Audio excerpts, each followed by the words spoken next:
Ladies and gentlemen, welcome back to the UFO Whistleblower Marathon. This is part 3 of the 3-part series.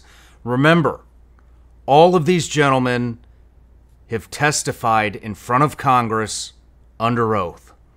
Today we have Eric Hecker, who is a firefighter contractor for Raytheon, which is a military-industrial complex company.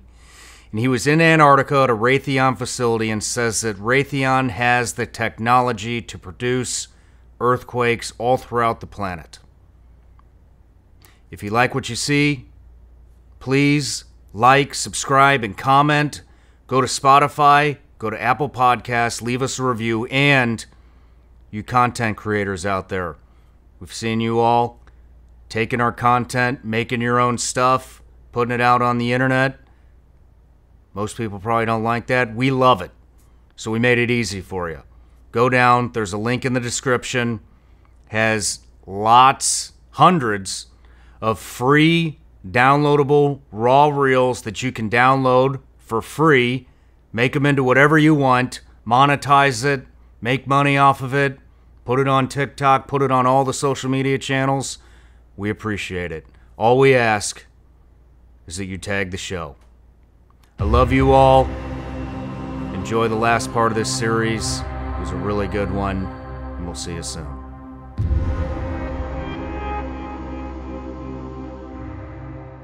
Eric Hecker. Shawn. Welcome to the show, brother. Thank you very much for having me, sir. My pleasure. So, you are the only testimony that I did not get to hear at the conference. I had a flight, and the conference went way over time.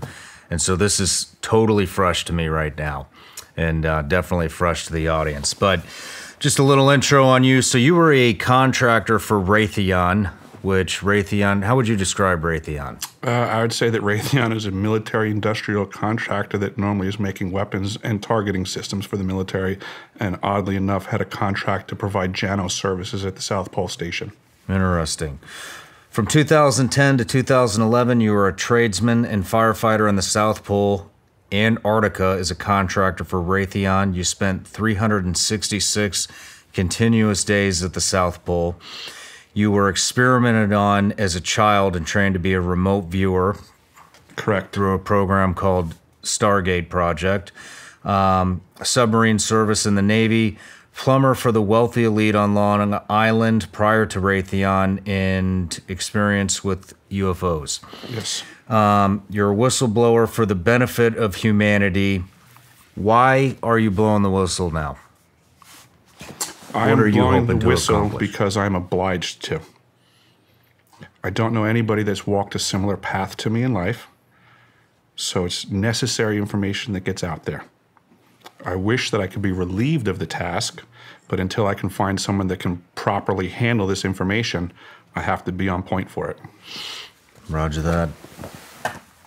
Well, just like everybody else, we always start off with a gift.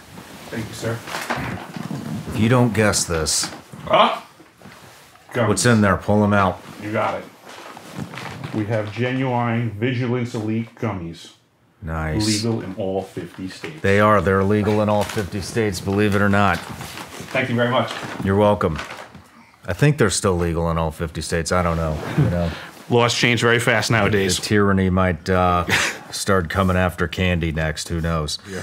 But today, we're here to talk about Raytheon Technologies Corporation. Raytheon is an aerospace company that provides advanced systems and services for commercial, military, and government customers worldwide. Probed for corruption in government contracting since 1980s. You were in the South Pole from 2010 to 2011. Let's talk about what you were doing down there. You got it. What were you doing down there? I was contracted for the summer season as a plumber. I did well enough in my summer season to garner a winter contract as well, which got me my full year's stay. I was also tasked with being a firefighter. I was a lead on the firefighting team, and because of that dual role capacity, I physically held a key that opened every single door in the facility. I had complete access to every compartment they manufactured. That was a rare position to be in. What are you blowing the whistle on? That there are technologies at the South Pole Station that people can't even consider that exist on this planet. Like what? Directed energy weapon systems is something that people need to get in their vocabulary fast. The ice cube neutrino detector is not simply a passive listening device as presented for the science that they're claiming it to do. It also has the capacity to transmit. There are embedded in the ice what are called digital optical modules, DOMs. They're about the size of a basketball. The array embedded in the ice is 1 kilometer by 1 kilometer by 1 kilometer. It is the world's largest telescope. And now, because we have proven that it can transmit, it's the world's largest directed energy weapon system. It is responsible for the earthquakes in Christchurch, New Zealand in 2011 on the front end of the year. How do you know for a fact that that was responsible for that? Because I was present and I have gone over this with the pertinent people that I will not be releasing their names. Okay. But I was on the team, let's just say, and I've confirmed this. Well, I've provided documentation from the actual manufacturer's specs. So this unit was constructed, operated, and maintained by the University of Wisconsin, and just like every other device on the planet, whether you're driving an M1 Abrams tank or operating the ice cube neutrino detector, there's operator's manuals that tell you how things work. Right there in that information, free for everybody to find. I found it myself. I was directed to find it, I'll put it that way, and release this information. And it states very clearly that each one of these DOMs can transmit at 2,047 volts each. So these are currently the facts of life. how do you know? I mean, I guess what I'm asking is, how did it even come to your attention that this triggered an earthquake? If you're at the South Pole and New Zealand had an earthquake, I mean, how did you know it came from the South Pole? Without divulging names, Without divulging names. I could only say that it was communicated to me from team members that were present and fully read in at the time that they were aware. And since that time... At the immediate, like the same day? Oh, absolutely. It was understood. Well, what was said? That we accidentally hit Christchurch, New Zealand twice when they were trying to fire up this weapon for the first time. That it was friendly fire. It was not on purpose, but it occurred. That the system is designed for that. And it was just friendly fire. So this is a telescope. That sounds like a... Is it a telescope? Absolutely. It is a neutrino detector, for sure. It can accomplish its primary purpose. It can also transmit and then provide a multifaceted platform for directed energy weapons systems. Do you have any idea how the earthquake was initiated? From misfiring the system. Where were they targeting? Yes. I don't know. Does it go into the earth? Does it go into the atmosphere? It can definitely go through the earth. I would consider that it might be able to do stuff in the atmosphere. I haven't heard that statement laid at its feet, but I wouldn't put it past it. I don't want to try to limit the functions of this device by my imagination or experience. I believe that's one of the problems with directed energy weapons is they are not like standard weapons of old where you have a gun and a particular caliber bullet, you pull the trigger and it does one thing. These platforms are way more complex than that. They do a lot of things. What else do they do? Excuse me. This system, additionally, in regards to the neutrinos, it detects the neutrinos that are apparently coming off of the new exotic propulsion systems for either off-world UFOs or reverse-engineered stuff on our planet. What is neutrino? Neutrino is a near massless particle that goes at, close, or beyond the speed of light. It is so small that it can pass between the electron shell and the nucleus of pretty much every atom on the planet. And the capacity of being detected at the South Pole Station when the neutrino impacts the nucleus of the water molecule of the ice in the glaciers at the pole, a reaction occurs. The nucleus and the neutrino become destroyed. A muon is created and ejected, and a blue flash of light known as Cherenkov radiation flashes in the ice, and that's what the DOMs, the digital optical modules, are detecting. That's their primary purpose as presented. Now, whether that neutrino comes from a quasar out in space or a exotic propelled engine off of vehicles that aren't being discussed contemporarily, it detects it, thus making it basically an air traffic control center for all non-discussed vehicles on this planet.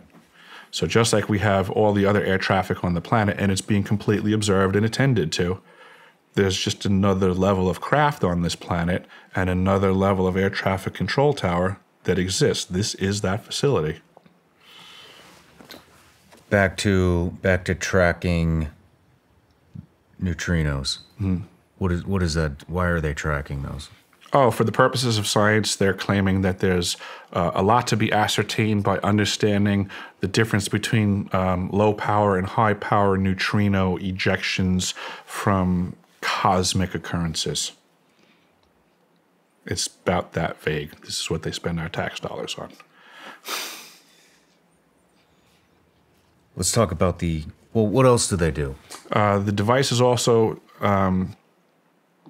for faster than light communications, quantum entangled communications at great distance. In, I guess it was the late 80s or early 90s, Gary McKinnon hacked NASA. And he found the list of the off-world space fleet and the captains of the ships respectively. We have a fleet out there. If we have a fleet out there, we need to communicate with them. This is that facility. Can you explain quantum entanglement communications? Yes, I don't think most people understand what I'm about to say anyway, but I will. The way quantum entanglement works is that you can take two particles, quantum entangle them, and then take those two particles and move them at any distance in the cosmos. And let's just say, for example, if you quantum entangle two electrons and you have them spinning in the same direction, and then you take one of those electrons and you shoot that thing out 100,000 light years from the original. If you then rotate the spin on the one electron, if you modify it so that its spin changes, the quantum entangled electron at any distance will simultaneously, in no time, switch its rotation also because they're quantum entangled. So these communication systems are taking advantage of this aspect of quantum mechanics that most people can't wrap their heads around, and this is what they're utilizing. It's just the new level of science that affords us the ability to communicate at any distance instantaneously. I've heard about this. I've tried to dig into it, and it's hard to understand. It is hard to understand. It would be my best way to put it is that when electricity first came out, it was very hard for a lot of people to understand what Nikola Tesla was getting at. But everyone was using it before they even understood it. And this is just where we are right now. It's just a new technology. It's a new conversation. People don't have to understand it yet. They just have to realize it's real. What other kind of things can this? Oh boy. Voice-to-skull technology. This is also in the foray of directed energy weapons. What is that? The ability to, let's just say, throw your voice into your head or my voice into my head, or allowing algorithms that now they can blanket a whole geographical area and they can make everybody change their thoughts. They can, I use the term intrusive thoughts. Back to that fork in the road analogy. If you find yourself where you have to make a decision about something, next thing you know, you catch yourself kind of having an argument in your head with your own voices. Well, the ability to add another one of your voices in there, but have it controlled by somebody else's microphone, so to say, is a very powerful tool. And I think this is a weapon of war that we are seeing happen to everyone around us. The Department of Defense recently started initiating protocols for their employees, their agents, to discuss Havana syndrome-like symptoms. And on that list is that their agents are hearing voices in their head. And this is what they're getting at. This is that technology that, next thing you know, you're trying to make a decision, but there's another Shawn in your head that now is actually somebody else's control. And through the manipulation of that voice, They can now push you, just like we have, the cell phones are weaponized now, the social media platforms, and they can engage with an algorithm, and they know that they can push you in a direction by repetitive information being displayed in front of you, similar to the tachistoscope in grammar school, that they can learn your system and they can learn to manipulate it on a personalized level by just assessing you, what the things are that you're interested in, what are your weak points, what's the crack in the dam, what's the angle of attack. And it's through repetition and access. These are simply electromagnetic impulses in your head. It's not that they can't be read, it's not that they can't be copied, and it's not that they can't be just replayed with somebody else's control. I mean, I could get a voice-changing thing and I could sound like you if I wanted to. I could call you on the phone, I could call your loved ones, and I could pretend I'm Shawn. They can do that for you in your own head. If you're a business owner and you're hiring right now, you are also dealing with economic uncertainty. Now is the time more than any other time that you need to hire the right people faster and more efficiently than ever before to keep your costs down. Thankfully, there's a site like ZipRecruiter. From pricing to technology, everything that ZipRecruiter does is for you and what works best for you. And right now, you can try them for free at ZipRecruiter.com/SRS. Here is how ZipRecruiter prioritizes your needs. Reach more qualified people. ZipRecruiter sends your job post to 100+ job sites. Beat out the competition for talent. ZipRecruiter lets you invite candidates you really want to apply to your job before other businesses can snag them. Hire the best with the help of a partner who's all about you. ZipRecruiter. 4 out of 5 employers who post on ZipRecruiter get a quality candidate within the first day. Just go to this exclusive web address to try ZipRecruiter for free, ZipRecruiter.com/SRS. Again, that's ZipRecruiter.com/SRS. ZipRecruiter, the smartest way to hire. I want to start my comments with looking at the causation of this crisis at our southern border. It wasn't more than a couple years ago during the Democratic primary that your boss, now President Biden, said during a debate, we're a nation that says, you want to flee, you're fleeing oppression, you should come.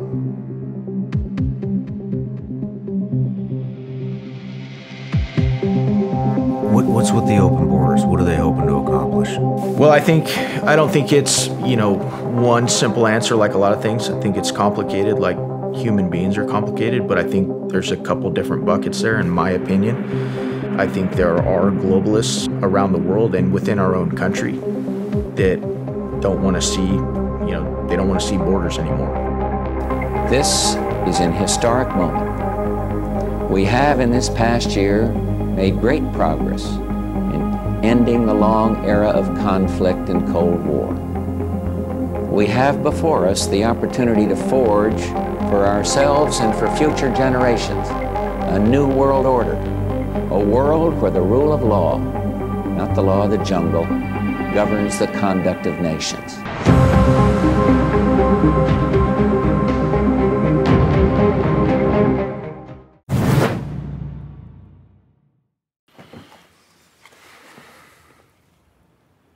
How are you finding all of this out? Years of research. The McDonald's Corporation just had an ad come out a few months ago that they're looking into research and development in a technology that will afford them the ability to pump their commercials into your brain while you're sleeping. You think that they figured this out or some other company figured it out first? You think if they're going to have this available to them next year, you think that there weren't agencies that have been wielding this for a decade or so? You're 100. Is there any? Where can I read about this? It's immediately available on the internet that McDonald's put this out there. McDonald's Corporation is looking into putting commercials into our brains while we're sleeping. And we can look that up. Absolutely. I gotta look that up. Understood. I've not heard of that. Understood. But now imagine if they can do that next year. Oh, I'm with you. Who's been doing it for the last decade or so? I'm with you. Right? 100% with you. So now when we look around the world and we see everybody acting the way that they are acting, let's consider that these intrusive thoughts have already been present. What do we do about this? These are the weapons of war contemporarily. It's very unfortunate, but it used to be that war was a bit more noble when we selected people, we put them in uniforms, we sent them over there to the battlefield, and we said, fight for us. And effectively, that would have been an act of attrition of each nation's resources until there was a victor. Now, unfortunately, they've circumnavigated the battlefield. Nobody's dressed in uniforms anymore, and the front line is every neighborhood that we're in. And the infrastructure is still under attack. It's just that now the average mortgage payer is in the line of fire. The list of Havana syndrome-like symptoms, which my South Pole crew and many South Pole crews are suffering, that other agencies are suffering, if people pay really close attention, they're going to notice that these symptoms are prevalent in the general population as well. Interesting. I interviewed a former CIA agent about this, who has Havana syndrome, and has been speaking out on it quite a bit. His name's Mark Polypernopoulos. But is there anything else going on down there? I mean, we just went through a lot of stuff here. Yes, actually. There's a system known as E.L.F, extra low frequency.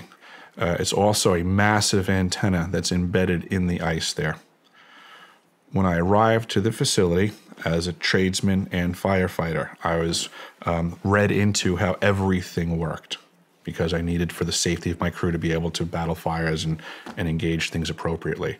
And at the onset, I was told that the E.L.F system is off. It's defunct. It's disabled. It is just sitting dead in the ice. But through my need to make an additional repair on something else and tracing back to a sub-panel, I was finding the circuit that I needed to lock out, tag out, and do all the safe repairs.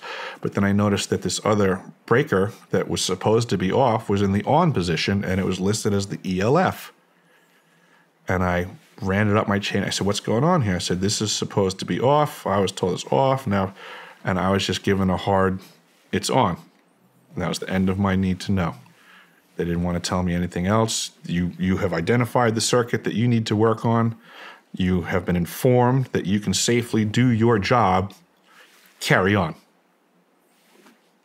So I did my job. I made the repair that I needed to on the circuit next to the circuit that I was now informed is duly on and operating.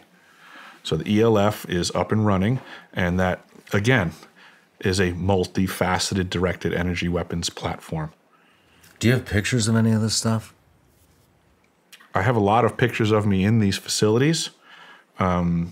They mostly just prove my presence. If you hand those over, I'll display them on screen right now, if I can get them. I can get you pictures before you present this to the world. I would appreciate that. Let's talk about the clear air system called ARROW. Yes. Commonly referred to as the no-fly zone. Yes. The ARROW building, ARO, is the Atmospheric Research Observatory. It is listed on the chart, the one that I gave you as well, as a no-fly zone in the vaguest sense of the term at first glance. But as any pilot knows, there's always, fine print. So the no-fly zone, as listed at the South Pole Station because of ARROW, simply provides a limit to the ability for a plane to fly too low. It sets the floor at 8,000 feet. You can't fly below 8,000 feet. A lot of people like to try to claim that there's a hole at South Pole Station and there's a no-fly zone that protects from you flying in an area that'll see the hole. And that's just total shenanigans. The no-fly zone limits your ability to fly low, not high. So with that height available, you will see everything available to see, which is ice as far as the eye can see. There is no hole in the ice at the South Pole Station. There may be one somewhere else. I can't testify to the entirety of the continent. It's huge. All I can say is that when people are talking about there being a hole at the South Pole, they're full of crap.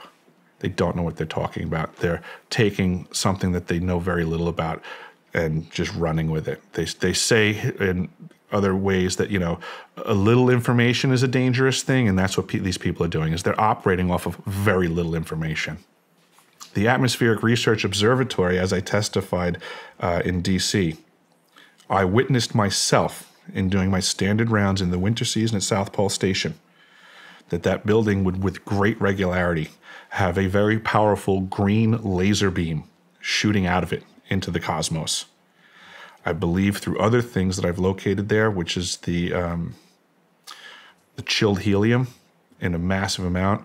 It is chilled down to 4 degrees Kelvin in storage, which my understanding, this is something new that I'm learning about. It's called superfluids. Superfluids act very differently than other things in our scientific spectrum and are used for things called chemical lasers. Well, we had a superfluid and we had a laser. So I believe that what I'm learning on this is that it was probably a secondary means of long-range communication and or another weapons platform. June 18th was my birthday, right after Dr. Greer's event of June 12th. On June 18th, the National Science Foundation website could have posted anything they wanted for a photograph. But on my birthday, I would say I got a gift from someone in the program because they posted a picture of the Arrow Building's green laser blasting into the cosmos, which verifies exactly what I saw. Interesting. And you think that might be a communication device? How would they be communicating with the laser? I don't understand the science of it. I just know that it exists. Okay. The laser beam communication, direct line of sight, laser beam comms, microwave type comms, it exists. You say a lot of the crew members from the South Pole are experiencing Havana syndrome symptoms. What are some of those symptoms? They have mental degradation, troubles with their memory, fatigue, stuff like that, skin issues. Headaches? Yes. The Antarctica Treaty of 1959, an agreement signed by 12 nations in which the Antarctic continent was made demilitarized to be preserved for scientific research. What do you think about that? I think it's a load of malarkey. And I'm going to throw a gentleman's name out there that I have worked with. He told me very specifically at the time that we communicated. He's going to die when he sees this video.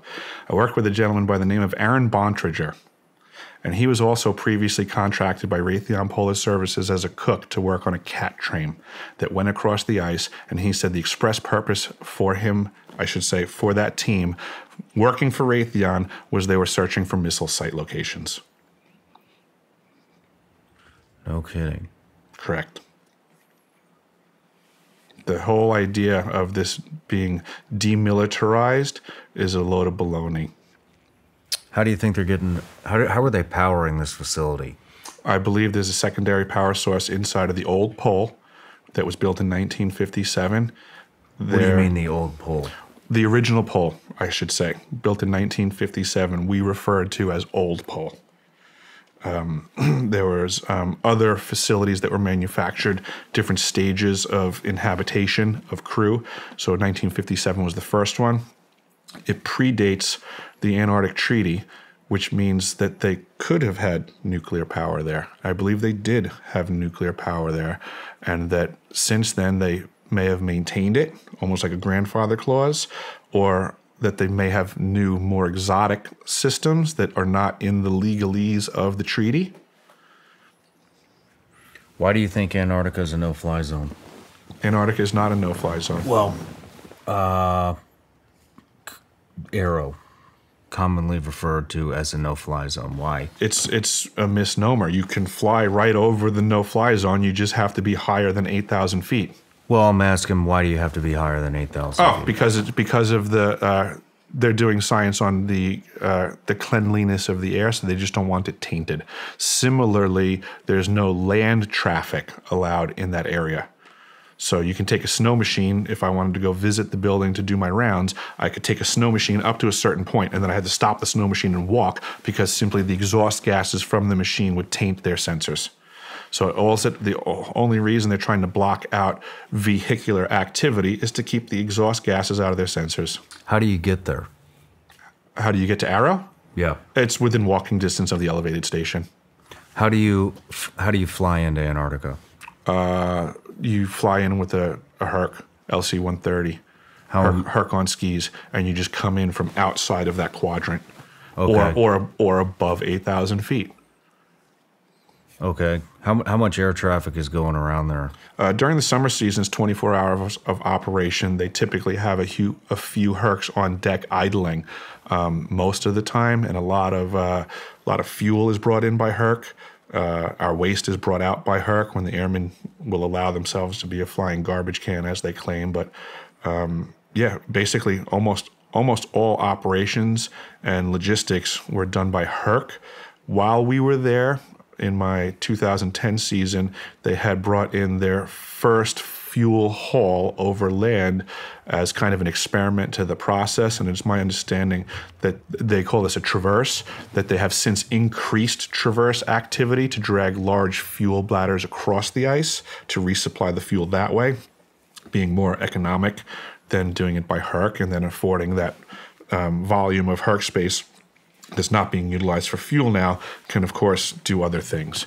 The flight operations are almost 24 hours a day during the summer season because nothing moves in the winter season. So everything has to occur in a certain window.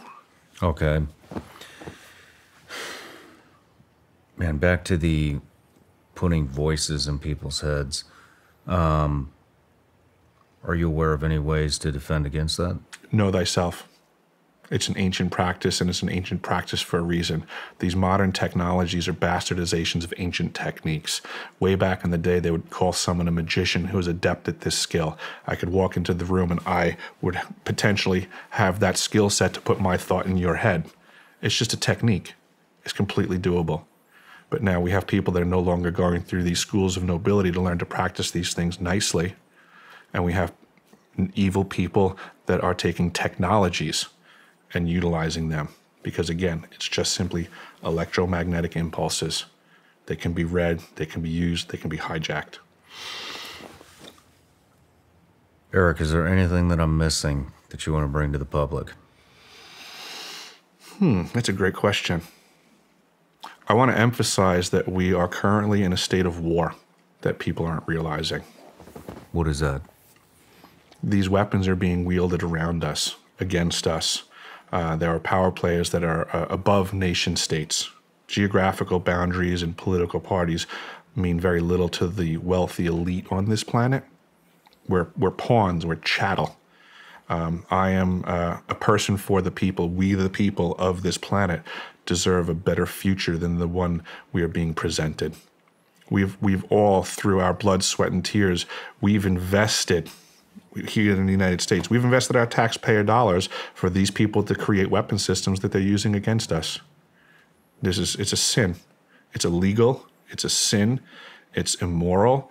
And we have to do better for the future generations of this planet. Are you worried for your safety? No. Why not? I'm just simply beyond that. I don't really care what happens to me. I care about doing the right thing. Do you think you're in danger? I guess theoretically people don't like me doing what I'm doing. Yeah, I would say probably not. Fair enough. But work, if that's it, that's a lot of info in a short amount of time, and I really appreciate you coming here and inform us all. So have you been approached by any media outlets? I've been approached by a lot of people. Really? And I pretty much tell them to go scratch. Why do you tell them that? Because I can tell from the way that they approach me, they're not looking to do justice by what I'm saying. They're what I refer to as dissipators, people that are looking to waste my energy, divert it into the wrong direction. I'm very fortunate, and I would say blessed, to have met someone like yourself who seems to be on the up and up and going to fight the good fight on this stuff, to get to the actual brass tacks truth and present it to the world in an untainted capacity. There's a lot of bad things going on this planet. I'm sure that you've experienced it yourself firsthand, and you're aware that a lot of people don't know that these things are happening in the shadows. I want people to know what's really going on this planet so they can make educated decisions about what they have to do to protect themselves and their children. Well, that's very noble of you. Man, I really appreciate it.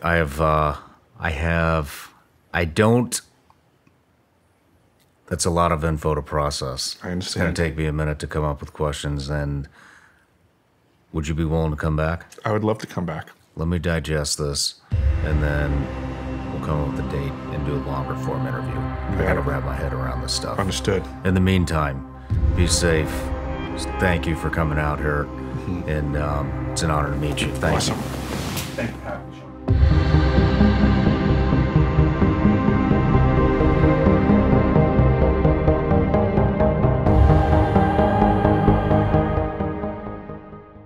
Hey everybody, I'm Shawn Ryan. Click here to subscribe to the Shawn Ryan Show YouTube channel for the hottest and most compelling interviews that you will not see anywhere else. I've also made a playlist of all the previous SRS episodes so they're easy to find. You can find that right here.